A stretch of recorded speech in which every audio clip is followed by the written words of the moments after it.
pretty crazy. It wasn't defense. That's what it wasn't.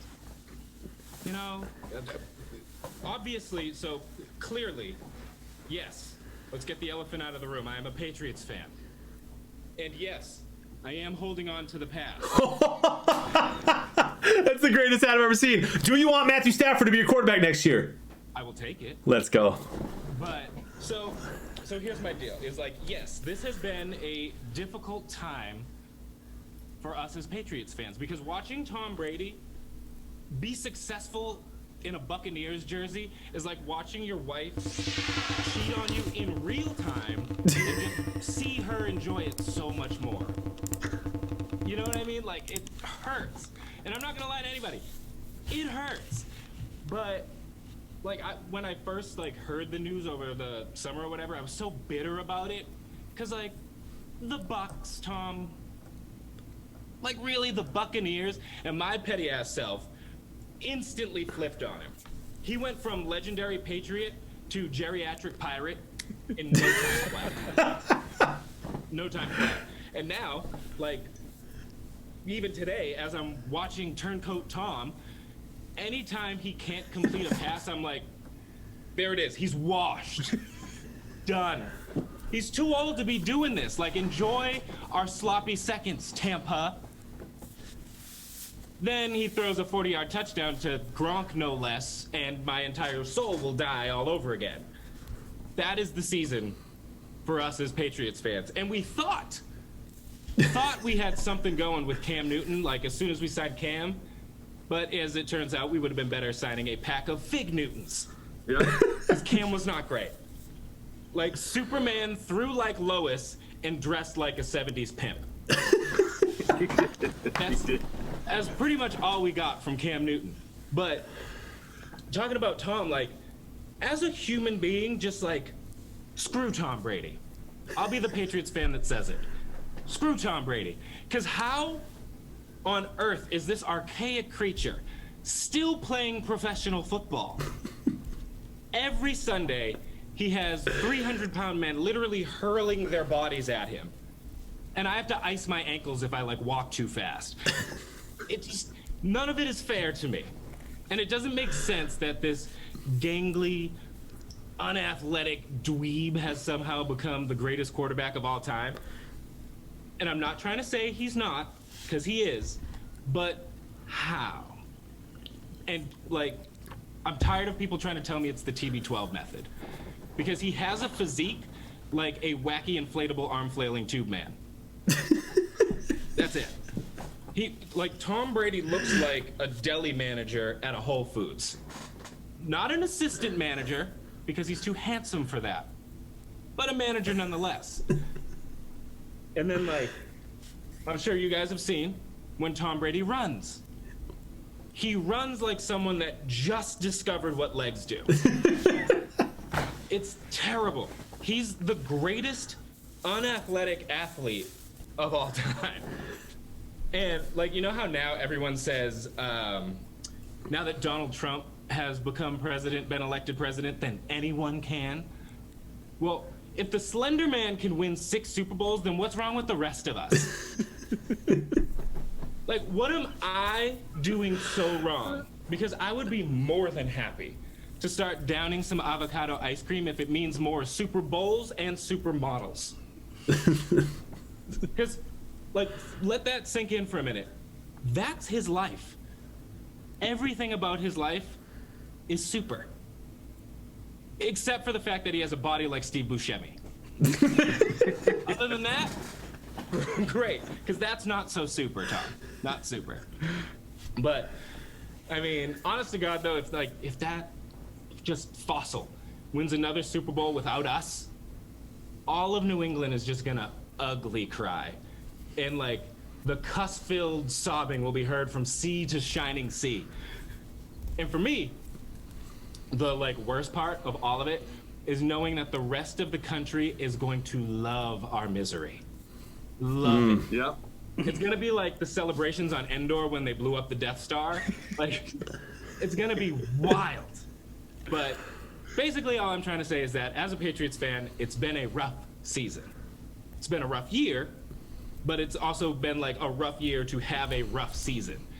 You know, like as a Patriots fan, watching Tom and Gronk in Tampa is a mini pandemic in and of itself, just because we sit at home and binge drink while we watch our friends have fun in Florida.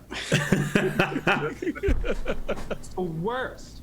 And like 2020 as a whole, obviously, the worst. And for me, it was also my first year of marriage. Ooh. Which Hey, is, congratulations. thank you. But it is like exactly as terrible as you'd imagine, because everyone says the first year is tough. Right. But no one ever says that it's going to be like locked in your shoebox apartment for a year type of tough.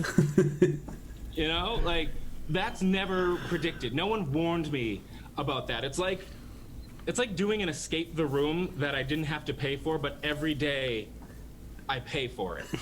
You know what I mean? Because being locked in with your wife all day, every day, changes some things. Like how often you think about till death do us part. Because I know for a fact that there have been multiple times that I was like a snore, a breath, or a wrong look away from being a murder victim. And at one point, like we're watching a movie and she's sitting there staring at me and I'm like, what? And so she goes, can you just stop chewing so loud? So I was like, I'll try. She was like, or just like, don't chew.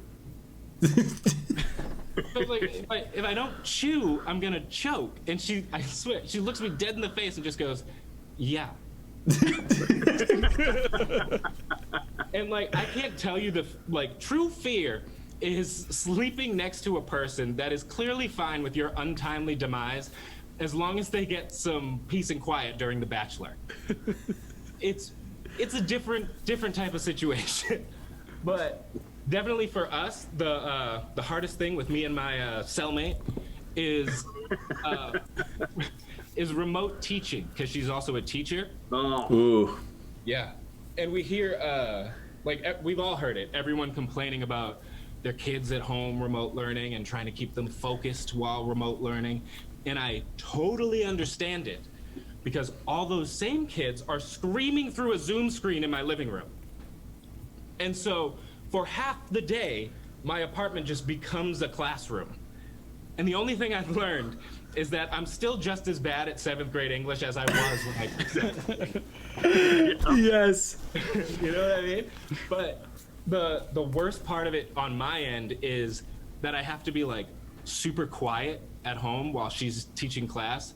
So in my palace, my dojo, my domain, I have to be silent for half the day, because apparently it's hard enough to get these kids to focus without me mumbling to myself in the kitchen about how early is too early to start drinking. Which, through research, I have discovered in quarantine, no time is too early to start drinking. So there you go. silver linings, boys. but yeah, so my routine now basically is I get up and try to silently make breakfast while also learning new vocab words. But the most irritating thing consistently is just trying to be silent and tiptoe around the apartment as she tries to mold the little Fortnite fried minds of America. And then at least a few times a day, I have to stand behind her laptop and do like 3 full rounds of charades just to see if she'll mute herself so I can finally fart. Like, this is how I live my life now, thanks to Zoom school. And I hate it. But the thing I don't get is why the kids are complaining so much. Because the students have it made. Like, it would be so nice to do school from bed. Mm-hmm. I'm sure you know, like, we would get up, get washed, get dressed, ride some rickety-ass bus to school so you could lug around a 40-pound sack of books until you had acute scoliosis. And now, meanwhile, these kids just get to roll out of bed 3 minutes before class. Then they do, like, whatever they want while their internet babysitter tries to explain the semicolon. It's wild. And my wife has had, from what I've seen, has had kids like in her class watching movies in class, playing video games in class, blessing the porcelain throne in class. These are in class. But of all the craziness I've seen, my all-time favorite moment is when they finally got a Zoom bomber. Like, and we all know the Zoom bomber now, the guy that like someone jumps in and screws with your Zoom. So I'm sitting on the couch, which is right next to her desk, and I hear some other teacher talking about like run-on sentences or whatever the hell teachers teach, and suddenly a beat drops. And then I just hear like very sensual moans, followed by the raunchiest song I've ever heard in my entire life. And so like everyone's just in a pure panic, and the students don't know what's going on. The teachers don't know like who's playing it and who just joined. And all I hear is just like relentless giggling and chaos and some lyrics about like a very juicy booty. It's like no one can figure out the mute all button, and the song's just like cleanly hitting its stride into the third verse. And when they finally get it all figured out and kick the other kid out of the Zoom, I'm sitting on the couch just in hysterics, like tears, just laughing hysterically. And my poor wife looks at me in pure and utter panic. And it was in that very moment that I realized I can still find joy without Tom Brady. Thank you guys. Hey, that was amazing, but thank you. A lot of people in chat are wondering where they can find you, where they can follow you on social media. Hilarious stuff. At BMO the Prince, BMO, and then just the Prince, guys. And as a Lions fan, I wanna reach out an olive branch for such a rough season. I know this must have been so hard for you. It's weird to get used to, that's for sure. Yeah, you probably won't have to. Like the most Patriots thing ever would be you get Stafford and win with him, and after 1 year, and we go back to suffering. I won't. I will take it. Believe me. Oh, Jesus, I pray. I love it. Hey, thank you. You're so talented, man. Appreciate it, and we'll talk to you soon, and we'll make sure we follow you on social media. We'll shout you out the rest of the day. All right, have a good one, guys. See ya. Thanks, BMO. Go Packers. Oh!